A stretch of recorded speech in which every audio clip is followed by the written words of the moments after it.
I want to ask all three candidates, being a libertarian, monetary policy is important to me. So I want to know, do you believe that the Federal Reserve's recent quantitative easing programs have been effective? And if you don't, what would you propose doing differently? Thanks, Gary, for having me on. Thanks a lot, Chris. I will start with you, Susan. I had the opportunity to listen to Ben Bernanke last week, I believe it was, at the Economic Club, and while he defends the Fed's decision and their decision to go through, I think it's its third round of quantitative easing, I think that time will tell. I think that we have to focus on, as I've talked about, more of a pro-growth economy. And I don't think Congress has done anything to restore certainty to the market. I don't think Congress has done anything to create more confidence in the market. I really think that we have to do the things that we've talked about, and I think everyone has agreed. We have to have a robust effort towards reforming our tax code and returning some sensibility to the regulatory policies. So I think those are the things that need to be our top priority, rather than always relying on that.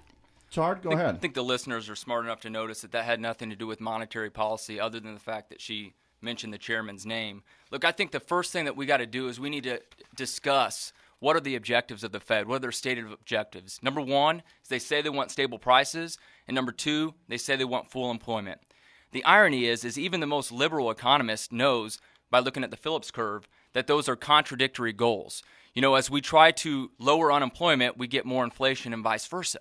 Okay, so what is full employment? When they say that, they mean about an unemployment rate between 4.5% to 5.5%. The second question, in case some of the voters don't know what quantitative easing is, okay, what it is when the Federal Reserve buys up bonds from banks to try to increase their reserves so then those banks can in turn give loans to local businesses and consumers. The problem is that banks and consumers still aren't getting loans. And what's happened is the excess reserves at banks have increased up to $1.2 trillion because banks are unwilling to give loans out because they know the environment is still not right for giving out loans and they're afraid to spend that money. When they do, it's very obvious that the quantity theory of money says this, that if you increase the monetary base, you'll get the same percentage increase in price. The Federal Reserve has increased the monetary base from $800 billion to $2.7 trillion in 5 years. That is going to be massive inflation in the next 10 years. And I'm telling you right now, don't blame greedy businesses. Don't blame foreign oil companies. Blame your elected officials who have allowed the Federal Reserve to destroy the value of our dollar by 95% since 1913. One last thing and I'll be done, Gary. I teach my students this in personal finances. When you're saving for retirement, look back to 1970. If you had $1 then, you need $5.60 today to buy the same amount of goods and services because the Fed is destroying the value of the dollar.